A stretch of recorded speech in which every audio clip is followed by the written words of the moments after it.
Good morning friends. आज हम लोग ईपीएफओ ईओएओ 2021 का जो ऑफिशियल पेपर है उसमें हम लोग पार्ट मैथमेटिक्स को छोड़ करके, मैथमेटिक्स हम अगले सेशन में करेंगे। नेक्स्ट हम लोग करेंगे। आज हम पार्ट बी से शुरुआत करते हैं और इंग्लिश, मैथमेटिक्स और इंग्लिश को हम नेक्स्ट करते हैं। और आज पार्ट बी का जो में जीएस से रिलेटेड सेगमेंट्स है उसमें करते हैं। फर्स्ट ऑफ ऑल, आप सभी का जोश आईएएस पीसीएस यूट्यूब चैनल पे स्वागत है। चलते हैं हम लोग क्वेश्चन की ओर। सिलेबस तो आप लोगों ने ऑलरेडी देख लिया होगा कि सिलेबस इसमें बहुत ज़्यादा नहीं है, बट इसमें डाइवर्सिटी ज़्यादा है। इस डाइवर्सिटी के कारण हर क्वेश्चन को डिक्लेयर एक एक करके ऑप्शन वाइज हम लोग डिस्कशन कर सकते हैं कि क्या जिस प्रकार यूपीएससी में का जो सिविल सर्विसेज के एग्जाम होता है उसमें एलिमिनेशन प्रोसेस लगता है, क्या सच में इसमें भी एलिमिनेशन प्रोसेस के माध्यम से हम लोग अपने मार्क्स को बढ़ा सकते हैं? क्योंकि इसमें कट ऑफ ज़्यादा जाता है कंपैरेटिवली यूपीएससी को अगर ध्यान में ले तो हम लोग क्वेश्चन के ही माध्यम से देखते हैं कि क्या इसमें हम लोग कर सकते हैं। तो ये तो 21 नंबर मैथमेटिक्स का क्वेश्चन हो गया। यहाँ अब हम लोग आते हैं यहाँ से 26 नंबर क्वेश्चन। ये 26 नंबर क्वेश्चन इंडस्ट्रियल से जुड़ा हुआ है, आईआर से इंडस्ट्रियल रिलेशन जुड़ा हुआ है। इसमें कहता है 26 नंबर क्वेश्चन में कि ट्रायल बैलेंस के संबंध में निम्नलिखित कथनों में से कौन सा सही है? कौन सा सही है इसमें? तो सबसे पहली बात तो एक हम लोग वर्ड को देख लिए, क्या है ट्रायल बैलेंस। तो ट्रायल बैलेंस में क्या होता है कि बेसिकली ये बात आती है कि एक कैश बुक की भांति होता है जहां पर जितने भी अकाउंट्स होते हैं वो अकाउंट से रिलेटेड डेबिट क्रेडिट बैलेंस का विवरण दिया गया रहता है। दूसरा बात ये होता है कि ट्रायल बैलेंस में अधिक बार तैयार करने का उद्देश्य जो होता है खासकर अंकगणितीय सटीकता के लिए परीक्षण करना होता है। तो उस अनुसार अगर हम देखें इस ऑप्शन में तो हम लोग का क्या है इसमें कि अभी जस्ट मैंने क्या बोला है, खाता बही के बारे में बात किया है। इस अनुसार से मेरा पहला ऑप्शन गलत हो जाता है क्योंकि इसके बारे में क्या दिया हुआ है, भिन्न भिन्न लेखा से संबंधित है। ये देनदार से ऑलरेडी है तो ये भी कैंसिल हो जाएगा। ये दिया हुआ है कि देनदार और लेनदार से क्रेडिट है, इससे कैंसिल हो जाएगा। और इसमें दिया हुआ है क्या कि या किसी विशेष तारीख को किसी इकाई के विविध खाता बही शेषों से विवरण संबंधी विवरण की बात कर रहा है। इसका आंसर फाइनल आंसर क्या होगा? डी होगा। चलते हैं हम नेक्स्ट की क्वेश्चन की ओर। ये ठीक इंग्लिश में भी उसी प्रकार दिया हुआ है कि ट्रायल बैलेंस के बारे में, ठीक है, फैक्ट के बारे में पूछ रहा है। ये ऑप्शन पहले से लगा हुआ था, ये गलत है भाई। इसका आंसर क्या होगा? It is a statement containing the various ledger balance of an entity of an a particular date. ठीक है, नेक्स्ट क्वेश्चन मेरा है 27 नंबर क्वेश्चन। 27 नंबर क्वेश्चन में क्या कहता है कि मशीनरी के संस्थापन के लिए प्रदत्त मजदूरी निम्नलिखित में से किस खाते में नामे डाले जाते हैं? सॉरी, तो मशीनरी है तो स्पष्ट देखिए कितना इजी क्वेश्चन है कि मशीनरी से क्वेश्चन पूछ रहा है और इसमें ये दिया भी है कि मशीनरी से बातें हैं तो हम लोग मशीनरी लिखा, इसका इजीली आंसर हो गया। इसमें कोई एलिमिनेशन की कोई बात नहीं है, इसका बहुत इजी आंसर निकल गया। नेक्स्ट क्वेश्चन आता है कि चालू देता जो है कि कब देय होती है, चालू देता कब देय होती है। तो हम लोग एक भी कभी भी कोई भी जो काम करते हैं तो जो करंट जो हम लाइबिलिटी की बात करते हैं तो करंट लाइबिलिटी क्या होता है कि एक वर्ष के भीतर अगर लेन देन की बात आती है तो उसमें आता है। तो इसीलिए इसका आंसर क्या हो गया? इजिली एक वर्ष के भीतर का ये आंसर हो गया। पहले आप लोग बना लेंगे पॉज करके, फिर मेरे आंसर को देख लेंगे और ये यूपीएससी के द्वारा वेरीफाइड आंसर है। नेक्स्ट क्वेश्चन आता है 29 नंबर क्वेश्चन कि क्या शेष परीक्षण मतलब ट्रायल बैलेंस, इससे पहले भी हम लोग देख लिया ट्रायल बैलेंस का क्वेश्चन आता है। इसका मतलब ये इंपोर्टेंट पॉइंट्स है कि नामे और जमा पक्ष डेबिट और क्रेडिट, यहाँ देखिए शब्द क्या लिखा हुआ है हिंदी में, नामे और जमा पक्ष, यहाँ है डेबिट और क्रेडिट का योग समान होता है। तो इसका क्या होगा? आप लोग आंसर पहले दे दीजिए। इसका आंसर क्या होता है कि जो समान होता है, हाँ क्वेश्चन मार्क लगा हुआ है यहाँ पे, होता है, हाँ होता है समान, हाँ हमेशा समान होता है। ठीक है, क्योंकि जितना पैसा निकलता है और उतना ही पैसा किसी को क्रेडिट हो जाता है, तो इसीलिए वो समान होता है।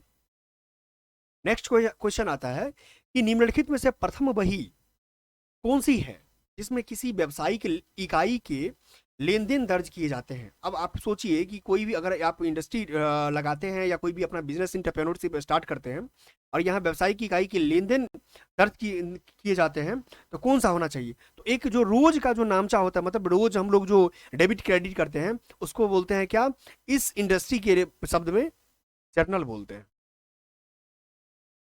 ठीक है, इसीलिए फाइनल आंसर इसका क्या होगा, जर्नल होगा। हम लोग नेक्स्ट क्वेश्चन पे आ जाते हैं। अब ये देखिए 31 नंबर क्वेश्चन हिस्ट्री से आ गया। ये तो यूपीएससी का यदि आप एस्पेरेंट हैं तो आपके लिए ये क्वेश्चन बहुत इजी रूप से बन जाएगा। लिखा हुआ क्वेश्चन में कि भारत में अतिवादी राष्ट्रीय विचारधारा का प्रतिनिधित्व नहीं करते। सबसे पहली बात, बनाते समय हम लोग ये ध्यान रखेंगे कि नहीं को नोट कर लेंगे। इसमें कौन है जो अतिवादी राष्ट्रीय विचारधारा जिसका नहीं है, मतलब सीधी सी बात है, नहीं है मतलब क्या, ये गर्म पंथ से नहीं होना चाहिए। ठीक है, तो गर्म पंथ से कौन कौन कौन है, कौन नहीं होना चाहिए। इसमें जानते हैं कि अश्विनी कुमार दत्त ये हैं, ये विष्णु शास्त्री, चिप नूलकर ये भी हैं, लाला लाजपत राय को तो जानते ही हैं क्योंकि ये भगत सिंह का गुरु भी रह चुके हैं। और इसमें कृष्ण कुमार मित्र जो है ये नहीं है। इसका फाइनल आंसर क्या होगा, कृष्ण कुमार मित्र सी होगा, ये नरम दल से थे। नेक्स्ट क्वेश्चन आता है, हिस्ट्री का ही ये क्वेश्चन है। आप लोग इससे देख सकते हैं कि कितना क्वेश्चन जो है सोशल सिक्योरिटी या इंडस्ट्री से जुड़ा हुआ है, लेबर इन्फोर्समेंट से जुड़ा हुआ है, और कितना क्वेश्चन हिस्ट्री से जुड़ा हुआ है। हम लोग यूपीएससी के डायरेक्ट पीवाईक्यू से ही करते हैं, तो इजी हम लोग की अंडरस्टैंडिंग हो जाएगी कि कितना क्वेश्चन क्या है। नेक्स्ट क्वेश्चन आता है, ये भी बहुत इजी क्वेश्चन है कि रैयतवाड़ी। हम लोग इसमें ये भी देखने की कोशिश करेंगे क्या ट्रिक्स लगता है। रैयतवाड़ी छत्रों की स्थिति के बारे में निम्नलिखित कथनों में से कौन सा सही है। ठीक है, तो रैयत बारी के बारे में हम लोग जानते हैं कि एक क्या था, रैयत मतलब क्या होता है, एक किसान होता है, ये किसान से संबंधित है। और ये छत्र मतलब भूमिहीन हम कोई लोग हैं, भूस्वामी बन गए, अगर यदि कोई भूमिहीन श्रमिक भूस्वामी बन गए थे तो इसका इससे डायरेक्ट कनेक्शन है। अगर मान लिया जाए इसको हटाना होगा कि क्या नहीं होगा, सबसे पहली बात यहाँ देखिए, एक दिया हुआ रैयत बारी में साहूकार तो होता नहीं है, इस पॉइंट्स को डायरेक्ट कैंसिल कर देंगे। पट्टेदार को उच्च मूल्यों पर भूमि पट्टे देने पर पद्धति रोक लगाई, ऐसा कोई रोक के बारे में बातचीत की ही नहीं गई है, इसलिए ये भी कैंसिल हो जाएगा। दूसरा कहता है कि जमींदारी भूमि से विनिष्ट हो गई है, ऐसा कुछ भी नहीं कहता है। इसीलिए फाइनल आंसर क्या होगा इसका कि रैयत, रैयत मतलब क्या होता है, रैयत मतलब होता है किसान। इसीलिए इसका आंसर क्या होगा, ये होगा। नेक्स्ट क्वेश्चन आता है, ये भी बहुत हिस्ट्री का क्वेश्चन, इजी क्वेश्चन है। 1911 में निम्नलिखित में से किसने बंबई में सोशल सर्विस लीग की स्थापना की थी। तो हम जानते हैं कि जो बंबई में जो है सोशल सर्विस लीग की स्थापना कौन किए हैं, तो इसका एम एन जोशी साहब है। ठीक है, final answer M N Joshi साहब है। इसमें कह सकते हैं कि एम एन जोशी, इनका पूरा नाम क्या हो गया, इनका पूरा नाम लिख देते हैं। इनका नाम है एन एम जोशी का नारायण मल्हार जोशी, मल्हार जोशी। ठीक है, चलते हैं नेक्स्ट क्वेश्चन की ओर। इसी प्रकार आप लोग इंग्लिश में देख लेंगे, हम ऑलरेडी आराम आराम से कर देते हैं कि जैसे आप लोग को इंग्लिश भी देखने में इजी होगा।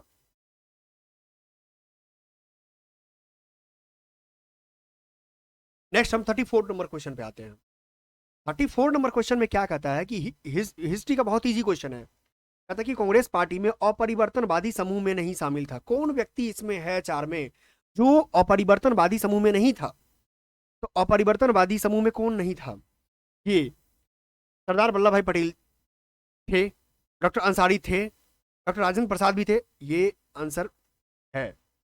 मोतीलाल नेहरू अपरिवर्तनवादी समूह में नहीं शामिल थे।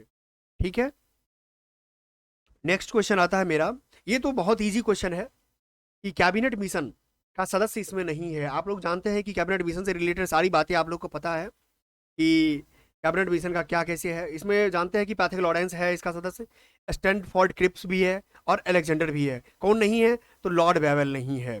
इसका फाइनल आंसर क्या होगा? लॉर्ड बेबल, क्योंकि लॉर्ड बेबल क्या था? एक वाइसराय था।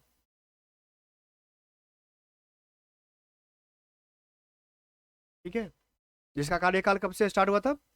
1945 से स्टार्ट हुआ था। चलते हैं नेक्स्ट क्वेश्चन की। कैबिनेट मिशन का स्थापना से अगर रिलेटेड बात की जाए तो इसका जानते ही हैं, 1946 में हुआ है। ये तो कुछ करंट से क्वेश्चन हो गया। अच्छा, एक बात और बातचीत करने वाले हैं कि करंट को ध्यान रखना है कि करंट क्या है। ये क्वेश्चन को हम लोग अभी कट कर लेते हैं, सिर्फ इस पर ये बात कर लेते हैं कि करंट किस टाइप का क्वेश्चन ईपीएफओ में आने की ज्यादा संभावना होती है। तो वन लाइनर क्वेश्चन है यहाँ पर, बस यही है कि इस टाइप से टेस्ट क्रिकेट के बारे में, क्रिकेट से संबंधित क्वेश्चन है। इसके बारे में हम कोई जानकारी भी नहीं लेंगे फिलहाल में, क्योंकि इसका कोई संभावना ऐसा नहीं है। हम लोग मेन स्टैटिक क्वेश्चन पे बात कर लेते हैं। हाँ, ये पॉलिटी का क्वेश्चन है। पॉलिटी के क्वेश्चन में 37 नंबर क्वेश्चन में क्या कहता है कि लोकसभा के निम्नलिखित अध्यक्षों में से कौन अध्यक्ष के रूप में अपने निर्वाचन के बाद औपचारिक रूप से राजनीतिक दल से अलग हो गए थे। ठीक है, तो इसमें जो है नीलम संजीव रेड्डी जो है इनका आंसर होगा। ये जो है निर्वाचन के बाद अपने औपचारिक राजनीतिक दल से अलग हो गए थे। देखिए, अभी भी कहा जाता है कि एक प्रायः क्वेश्चन मार्क्स लगते रहता है कि जो लोकसभा के अध्यक्ष होते हैं वो अपनी पार्टी से जुड़े होते हैं और डिसीजन भी कुछ अपने पार्टी से संबंधित ही लेते हैं। लेकिन ये एक ऐसे शख्स हैं जो निर्वाचन लोकसभा अध्यक्ष निर्वाचित होने के बाद जो है अपनी पार्टी से अलग हो गए थे। इसी को कहते हैं कि निष्पक्ष होकर के निर्णय लेना। इसीलिए इसका आंसर क्या है? नीलम संजीव रेड्डी इसका फाइनल आंसर होगा। हम लोग नेक्स्ट क्वेश्चन 38 नंबर क्वेश्चन पे बात कर लेते हैं। ये 2021 का क्वेश्चन है। तो देखिए, ये सबसे बड़ी बात इस क्वेश्चन की एक स्पेशलिटी क्या है कि ये यूपीएससी का जो प्री का जो एग्जाम हुआ था जीएस का 2021 में, इसका ये क्वेश्चन था। सेम यही क्वेश्चन पूछा था कि और अंतर क्या दिया था, जहां यूनेस्को दिया हुआ है वहां ये लिख दिया था शायद यूनिसेफ में, जहां तक मैं याद कर रहा हूँ यूनिसेफ लिख दिया था। और ये गलती हो गया था, और यहाँ पर देखिए स्पष्ट लिख दिया है कि 21 फरवरी, और 21 फरवरी वहां लिखा हुआ था वो सही था, और यूनेस्को जहां लिखा हुआ था वहां यूनिसेफ होता। अब चलते हैं इस क्वेश्चन पे बात कर लेते हैं कि क्या है। यूनेस्को ने वर्ष 2021 में, वर्ष 2000 में 21 फरवरी को अंतर्राष्ट्रीय मातृभाषा के रूप में मना रहा है। अंतर्राष्ट्रीय मातृभाषा दिवस मनाने संबंधी विचार की पहल निम्नलिखित में से किस राष्ट्र ने की थी? तो इसका आंसर जानते हैं कि इसका जो आंसर है बांग्लादेश है। ये बांग्लादेश ने किया, और वहां से यूपीएससी भी क्वेश्चन उठा लिया।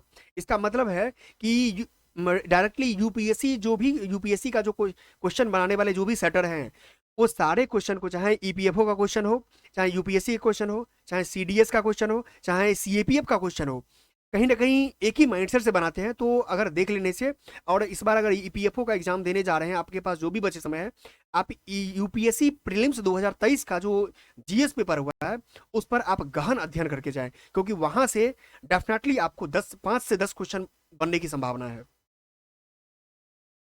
ये क्वेश्चन तो बहुत ईजी है, करंट टाइप का क्वेश्चन है। खैर, ये अभी भी प्रासंगिक है क्योंकि ये पहली बार हुआ था, फिर भी मैं करा देता हूँ कि हाल ही में नोकोंजी ओकोंगो-इवेला जो डब्ल्यूटीओ के प्रथम महान महिला निदेशक चुनी गई है, देश से संबंध रखती है? तो ये मैडम नाइजीरिया से संबंधित रखती है। और नाइजीरिया जो है फैक्चुअल क्वेश्चन है, ये अफ्रीका का ये क्या है? एक देश।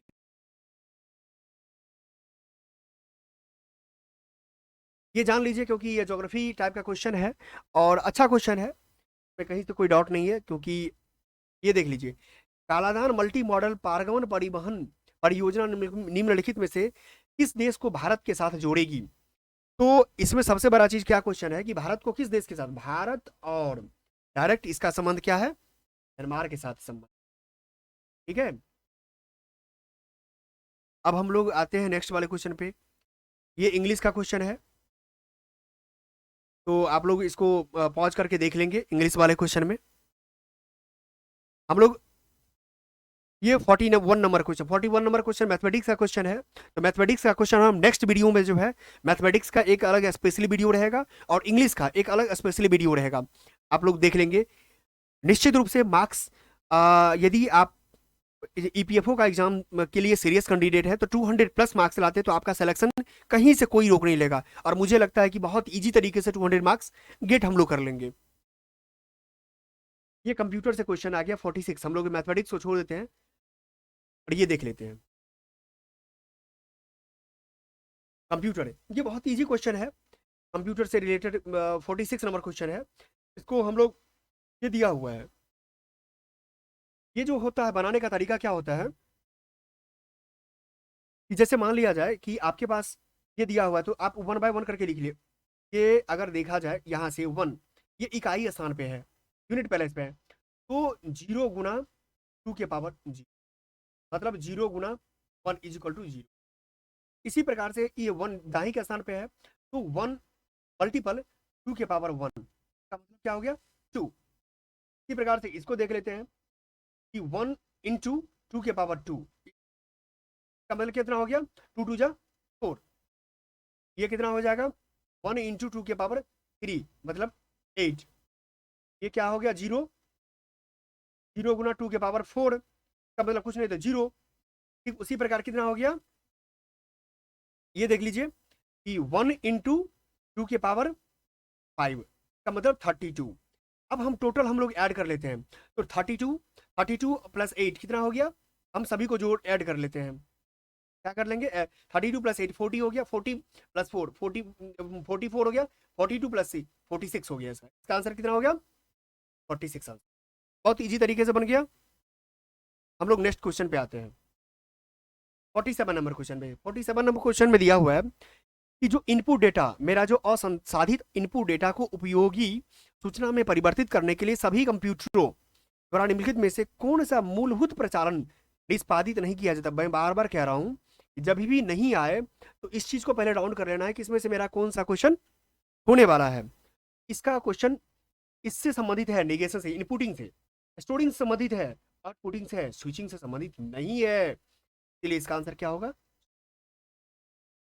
अब हम लोग नेक्स्ट देख लेते हैं कि निम्नलिखित में से कौन मेमोरी अत्यधिक तीव्रगामी है।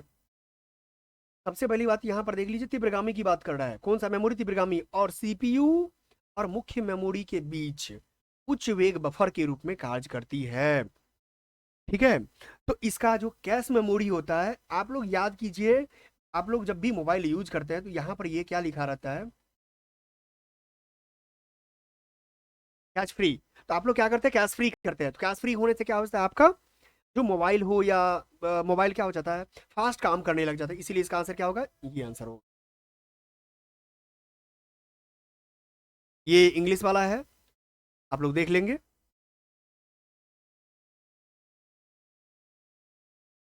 हम लोग ये क्वेश्चन आता है कि ये भी कंप्यूटर का क्वेश्चन है।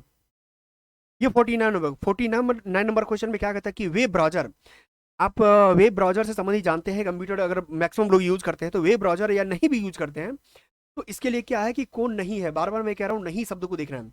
तो आप देखे होंगे इंटरनेट एक्सप्लोरर है, फायरफॉक्स भी है, गूगल क्रोम तो हर व्यक्ति के मोबाइल के एक प्ले स्टोर में मिल ही जाएगा। तो ये तीनों है, कौन नहीं है, तो फेडोरा नहीं है। ठीक है, इसका आंसर क्या होगा, फेडोरा। अब देखिए ये क्वेश्चन बहुत इजी है कि 1 GB सूचना को निरूपित करता है। तो 1 GB इजकल टू हम लोग जानते ही है कि 1 GB इजकल टू क्या होता है, 1024 MB होता है। ठीक है, इसका बहुत इजी आंसर आ गया। और अगर मैं वन वन एक एक ऑप्शन पे बात कर लूं तो 1024 KB बराबर क्या होता है, 1 MB होता है। ये तो टीबी टेरी टीबी मतलब तो टेराबाइट होता है। तो ये तो आप 1 TB इजकल टू जानते हैं। हम यहाँ पर लिख देते हैं इससे संबंधित जानकारी कि अगर मान लिया जाए कहीं आ गया 1 TB, 1 TB is equal to 1024 GB होता है। ठीक है, चलिए अब आता है नेक्स्ट क्वेश्चन। ये भी हिस्ट्री से क्वेश्चन है। 1915 में दक्षिण अफ्रीका से लौटने के बाद गांधी जी सबसे पहले कहाँ व्यापक जन समुदाय उपस्थित हुए थे। ये बहुत अच्छा क्वेश्चन है। ये मुझे याद है कि यूपीपीसीएस के कई एग्जाम में पूछे गए हैं, बीपीएससी में भी पूछा गया क्वेश्चन है। तो सबसे पहले जब महात्मा गांधी जब दक्षिण अफ्रीका से लौटे थे तो बनारस हिंदू यूनिवर्सिटी यानी बीएचयू में एक सभा में अपने आप को शामिल किए थे। तो ये इसका आंसर क्या हो जाएगा, BHU हो जाएगा।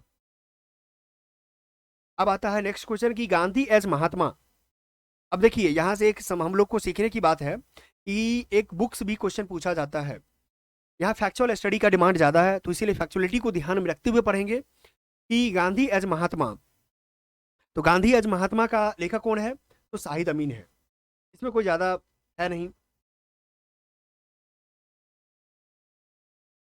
ये क्वेश्चन दिया हुआ कि भारत की स्वतंत्रता के समय निम्नलिखित में से कौन भारतीय राष्ट्रीय कांग्रेस के अध्यक्ष थे। ये तो बहुत इजी क्वेश्चन है, ठीक है। ये तो जानते हैं कि पटाभी सीतारामैया का ऐसा कोई रहा ही नहीं है। जवाहरलाल नेहरू तो जानते ही हैं, एक बार बने थे 1929 वाले सेशन में। अबुल कलाम आजाद तो बने हैं, तो अबुल कलाम आजाद 1900 कहाँ से 39 से लेकर के 46 तक बने हैं। और आज़ादी की बात हो रही थी, आज़ादी की बात कब हो रही है, स्वतंत्रता, ये 1947 की बात है। तो उस समय कौन है, जेवी कृपलानी। इसका आंसर ये हो जाएगा।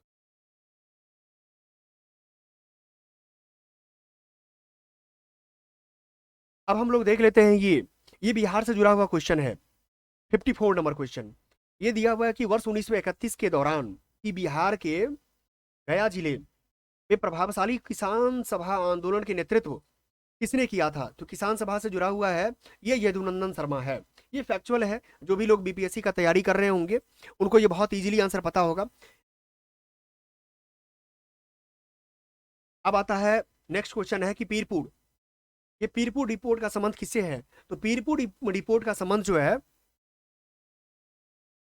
ये जो है ये यूनानिस्ट पार्टी से जुड़ा हुआ है, ठीक है।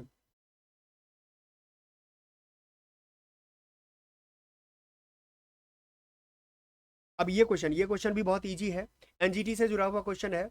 इसमें पूछा है कौन नहीं है। सबसे पहली बात तो एनजीटी के बारे में जान लेते हैं कि 2010 में इसका स्थापना हुआ था, एक्ट के माध्यम से हुआ था, ठीक है। सबसे पहले कौन नहीं है, तो जानते ही हैं कि इसमें एनजीटी का गठन 2010 में, अभी जस्ट मैंने बात कर लिया है, तो ये तो होगा ही भाई साहब। इसमें दिया हुआ कि इसका उद्देश्य पर्यावरणीय संरक्षा, बिल्कुल एनजीटी नेशनल ग्रीन ट्रिब्यूनल है ही लिखा हुआ, तो इसमें पर्यावरण संरक्षा और वनों से संबंधित है, ये होगा है। इसमें दिया हुआ कि नैसर्गिक न्याय सिद्धांतों के निर्देश है, तो इसके पास कुछ जो है सो एक है, मतलब कि क्वासी जुडिशियल एक टाइप का बॉडी है। अगर यदि आप गलती करते हैं तो इसमें इसके पास क्वासी जुडिशियल टाइप का ये आपके ऊपर एक्शन ले सकती है। इसमें क्या नहीं है, तो सिविल प्रक्रिया संहिता के अधीन निर्धारित प्रक्रिया का पद है, ऐसा कुछ बात इसमें नहीं कही गई है, ठीक है। इसका आंसर सी होगा। नेक्स्ट फिर पॉलिटी से क्वेश्चन आ गया। आप जानते हैं कि एस्टिमेट कमेटी यानी प्राकलन समिति, सबसे पहली बात एस्टिमेट कौन करता है, हम इस पर बात कर लेते हैं। यदि मान लिया जाए बजट से संबंधित बात करते हैं, तो बजट एस्टिमेट कौन करेगा, बजट से ही करेगा। सबसे पहली बात, बजट पर अधिकार किसका होता है, लोकसभा का होता है। यानी इसका जो भी मेंबर होगा लोकसभा से संबंधित होगा। कुल मेंबर की संख्या 30 होती है, इस सबसे ज्यादा इसी का। वर्ष कितना होता है, टाइम टेन्योर कितना होता है, 1 वर्ष होता है, ठीक है। अब इसमें देख लेते हैं इसमें क्या आंसर होना चाहिए। सबसे पहली बात, ये किसको रिकमेंड करता है, धीरे क्या है, पहला पढ़ते हैं। यह संबंध में प्रतिवेदन देती है और प्रकरणों में अंतर्निहित नीति के अनुरूप क्या क्या मितव्ययिता यानी अंतर, संगठन में सुधार, कार्य कुशलता और प्रशासनिक सुधार किए जा सकते हैं, इससे संबंधित जानकारी देती है। बिल्कुल सही है। सबसे पहली बात, अगर हम देखते हैं कि अगर मान लिया जाए एक संबंध में, ए पर अभी पढ़ के छोड़ देते हैं। नेक्स्ट देखते हैं कि क्या ये है, वित्त लेखा का सर्वेक्षण कभी नहीं। ये सीएजी के बारे में ऐसा रिपोर्ट को लेती है, नहीं करती है। ये सामान्य लोकहित में मामलों पर जांच करती है, कभी नहीं करती है। तभी जस्ट मैंने बात किया, फाइनल आंसर ये होगा। ये इंग्लिश का क्वेश्चन है, आप लोग देख लेंगे। इसी प्रकार हम लोग एक एक क्वेश्चन पर बात कर लेते हैं कि इजीली हम लोग को ये पहले पता चल जाए कि आखिर जीएस में कितना पढ़ना है, कितना छोड़ना है, और किन तरीके पढ़ना भी है तो किन तरीके से पढ़ना है। ये इकोनॉमिक सर्वे का क्वेश्चन है, तो उस समय चर्चा में था, और इकोनॉमिक सर्वे फैक्चुअल टाइप से पूछा जाता है। तो हम लोग इकोनॉमिक सर्वे इस टाइप से, सिर्फ मैं यहाँ थीम बता देता हूँ कि क्या हम लोग को पढ़ के जाना चाहिए। तो ये दिया हुआ है आर्थिक सर्वेक्षण, तो यहाँ जीडीपी से वास्तविक जीडीपी वृद्धि कितनी हुई है, तो ये हम लोग का क्या हो गया, एक थीम बेस्ड क्वेश्चन हो गया। तो थीम इस टाइप से इस बार भी कर लेंगे आप लोग। देखिए कितना इजी क्वेश्चन है, ईपीएफओ कितना निकालना आसान है। सो क्या लिखा हुआ है कि नीति आयोग का, यानी नीति शब्द का क्या फुल फॉर्म की बात कर रहा है। तो हम लोग नीति का फुल फॉर्म जानते हैं कि क्या होता है, national institution for transforming India. इसके बारे में थोड़ा सा बात कर लेते हैं। इसका स्थापना कब हुआ है? 1 जनवरी 2015 को हुआ है। इससे पहले क्या था, ये नीति आयोग के स्थान पे योजना आयोग था। तो योजना आयोग को हटा करके क्या आ गया, 1 जनवरी 2015 से नीति आयोग आ गया। इसका आंसर भी देख लिए। ये भी उस समय का करंट का क्वेश्चन था, बट ये सही क्वेश्चन है, इसीलिए हम लोग को देख लेना चाहिए, क्योंकि इसकी प्रासंगिकता अभी भी बनी हुई है। जैसे एग्जांपल में यूपीएससी 2000 जो 23 का प्रीलिम्स हुआ है, उसमें जननी सुरक्षा योजना से क्वेश्चन पूछा गया। जननी सुरक्षा योजना बहुत पहले पूछा गया था, मतलब बहुत पहले का है, लेकिन पूछा जा रहा था, इसीलिए नमामि गंगे कार्यक्रम अभी भी रेलिवेंस है। सबसे पहले क्या नहीं है, ये जल शक्ति मंत्रालय का बिल्कुल सही है भाई साहब।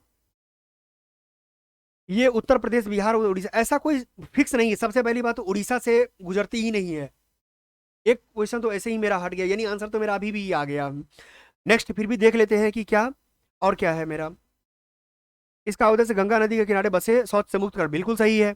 इसका उद्देश्य गंगा नदी के किनारे कुछ गांवों को गंगा ग्राम के रूप में रूपांतरित, बिल्कुल सही है। यानी इसका आंसर मेरा आ चुका, नमामि गंगे कार्यक्रम का सही वर्णन क्या नहीं है, तो एक ओडिशा नहीं है। इसका मतलब फाइनल आंसर ये हो गया। चलते हैं हम लोग इस क्वेश्चन पे, ठीक है। अब ये दिया हुआ है कि उपदान, ग्रेजुइटी के बारे में है, ग्रेजुइटी संदाय, ग्रेजुइटी के जो एक्ट 1972 है, इसमें अधीन कर्मचारियों को अधिकतम सीमा की तरह इसको बढ़ा दिया गया है, ठीक है।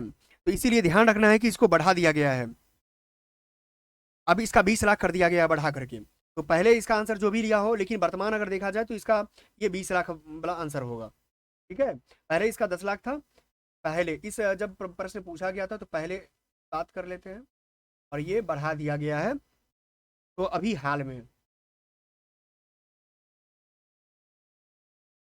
ये है।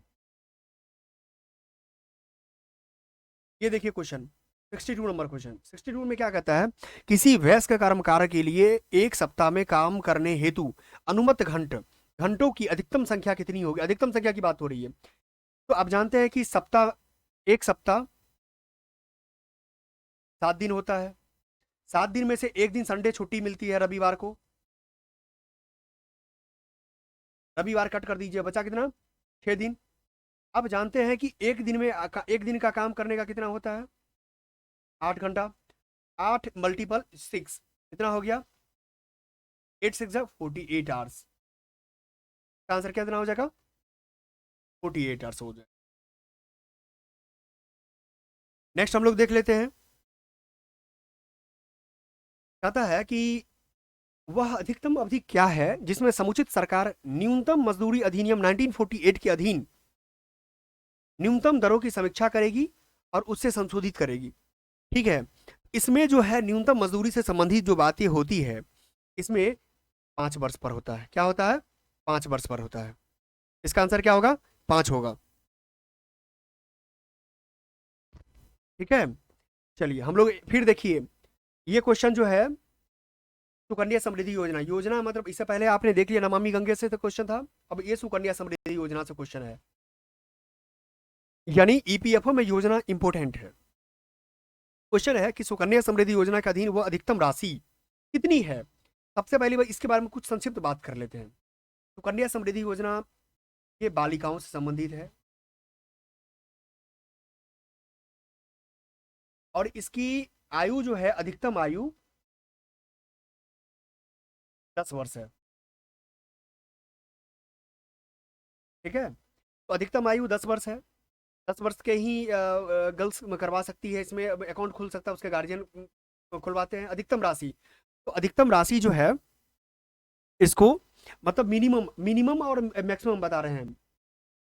मिनिमम मिनिमम इसमें तो नहीं पूछा, फिर भी जानने के लिए, ये 250 रुपया है। और मैक्सिमम हो जाता है कितना, 1.5 लाख हो जाता है, ठीक है। तो इसका आंसर कितना हो जाएगा, 1.5 लाख हो जाएगा। ये अधिकतम की बात कर रहा था, यहाँ पर देख लीजिए 1.5 लाख हो गया। हम लोग नेक्स्ट क्वेश्चन पे देख लेते हैं। अब ये नेक्स्ट क्वेश्चन दिया हुआ है, ये भी योजना से आप देख लीजिए, योजना कितना महत्वपूर्ण क्वेश्चन है यहाँ। अटल पेंशन योजना, तो अटल पेंशन योजना के बारे में क्या पूछा, न्यूनतम और अधिकतम आयु। तो न्यूनतम और अधिकतम आयु क्या है, तो न्यूनतम कितना हो गया और अधिकतम कितना हो गया। तो न्यूनतम जो हो गया आपका 18 से 40, माने बी आंसर 18 से 40 इसका न्यूनतम और अधिकतम की बात कर रहा है। ठीक है, हम लोग 70 तक करेंगे और 70 तक करने के बाद नेक्स्ट जो वीडियो में हम लोग जो है सो 70 के बाद करेंगे। 66 नंबर क्वेश्चन देख लेते हैं। 66 नंबर क्वेश्चन में दिया हुआ है कि सकल लाभ ग्रॉस प्रॉफिट, सकल लाभ ग्रॉस प्रॉफिट का से निम्नलिखित में से कौन सा है। तो ग्रॉस प्रॉफिट कब होता है, जब बिक्रे हम कोई सामान बेचते हैं, बेचे गए माल की लागत को घटाने से प्राप्त जब कोई लाभ होता है उसको ग्रॉस कहते हैं। यदि आपने कोई सामान परचेज किया, उसको बेच दिया, तो बेचने के बाद और दोनों मतलब बेचने के बाद एसपी, इसको कह सकते हैं एसपी माइनस सीपी, इसके बाद जो प्राप्त होता है ये मेरा आपका ग्रॉस हो गया। ठीक है, ये आंसर ये हो गया बी। 67 नंबर क्वेश्चन कहता है कि वह आधारभूत लेखांकन संकल्पना क्या है जो लाभों की किसी प्रत्याशा नहीं है अपितु सभी संभावित हानियों का प्रावधान करती है। तो ये हो जाता है आपको मिलान नहीं होगा, सारता नहीं होगा, ये नहीं होगा, रूढ़िवादिता। क्या होगा, रूढ़िवादिता होगा। चलिए, सबसे पहले रूढ़िवादिता के बारे में बता देते हैं कि रूढ़िवादिता एक परिपाटी की भांति होती है। इसमें ये चाहते रहता है कि इसका जो है सब मतलब हानि का प्रावधान इसमें नहीं करते रहता है, जो पॉजिटिवनेस को दिखाते रहता है ये। ठीक है, चल नेक्स्ट कहता है कि बाजार से रिलेटेड 68 बाजार में नए प्रतिस्पर्धी के प्रवेश करने एवं उत्पादन एवं विपणन विभागों के बीच अनबन होने जैसी घटनाएं जब लेखा वहियों में प्रकट नहीं की जाती है, तब किसी इकाई द्वारा निम्नलिखित में कौन सी लेखा संकल्पना का प्रयोग किया जाता है। अब बताइए इसका क्या होगा। इसका जब नहीं किया जाता है लेखा वही, इसका होता है मुद्रा मापन। क्या होता है, इसका होता है मुद्रा मापन। डायरेक्ट लेखा संकल्पना का प्रयोग मुद्रा मापन में, लेखा कौन सी लेखा है तो ये सब मुद्रा मापन करते हैं हम लोग सेकंड लास्ट क्वेश्चन देख लेते हैं 69, आज के सेशन का सेकंड लास्ट क्वेश्चन 69 है। कौन सी संस्था प्राप्ति भुगतान लेखा तैयार करती है। ठीक है, तो भुगतान लेखा प्राप्ति कौन तैयार करेगा, सबसे व्यापारिक संस्था नहीं करती है, विनिर्माण कभी नहीं करेगा, कंपनी अधिनियम के पंजीकृत कंपनी कभी नहीं करती। कौन करता है, गैर व्यापारिक जो इंस्टीट्यूशंस होता है वही प्राप्ति और भुगतान लेखा तैयारी करती है। तो आज हम लोग जो है सब नेक्स्ट पहले ये देख लेते हैं, ये क्वेश्चन नंबर 70 नंबर लास्ट, आज के सेशन का लास्ट क्वेश्चन। आय और व्यय लेखा के संबंध में निम्नलिखित में से कौन सा कथन सही है। ठीक है, तो ये क्या करता है, ये वास्तविक लिखा होता है, कभी नहीं वास्तविक रियल अकाउंट्स कभी नहीं होता। ये व्यक्तिक होता है, इंडिविजुअल नहीं होता है। ये प्रतिनिधि व्यक्तिक होता है, नहीं होता है। ये अवास्तविक होता है। क्या होता है इसका, आय और व्यय लेखा से संबंधित जानकारी जो यहाँ मिलती है अवास्तविक होता है। चलिए, आज के जो सेशन मैंने 70 तक देख लिया है, हम नेक्स्ट वीडियो अपलोड करेंगे जिसमें हम 2021 के क्वेश्चन का सबसे पहले हम शुरुआत करते हैं PYQ से। 2021 के क्वेश्चन का 70 से लेकर के जो 120 तक के क्वेश्चन है उसको हम बारीकी से देखने की कोशिश करेंगे और ये समझने की कोशिश करेंगे कि क्या EPFO UPSC के जो पढ़े हुए लोग हैं उनके लिए कितना आसान है। ठीक है, तो अभी तक बने रहने के लिए आप सभी का धन्यवाद। ठीक है, हम नेक्स्ट वीडियो लाते हैं और इसमें जो भी आप कुछ अगर अच्छा लग रहा है, नेक्स्ट वीडियो क्या चाहते हैं, इससे संबंधित अगर कुछ क्वेरीज हैं तो आप कमेंट बॉक्स में जरूर कमेंट करें। धन्यवाद। यहाँ तक साथ बने रहने और कंप्लीट वीडियो देखने के लिए आप सभी का बहुत बहुत धन्यवाद। मुझे आशा और विश्वास है कि आपको यह वीडियो बहुत अच्छा लगा होगा। साथ ही अगले सेशन में कौन से टॉपिक पर वीडियो चाहते हैं उससे अपना कमेंट ज़रूर दें, जिससे कि हम आप सभी के लिए तैयारी में सहायक बन सके। जय हिंद।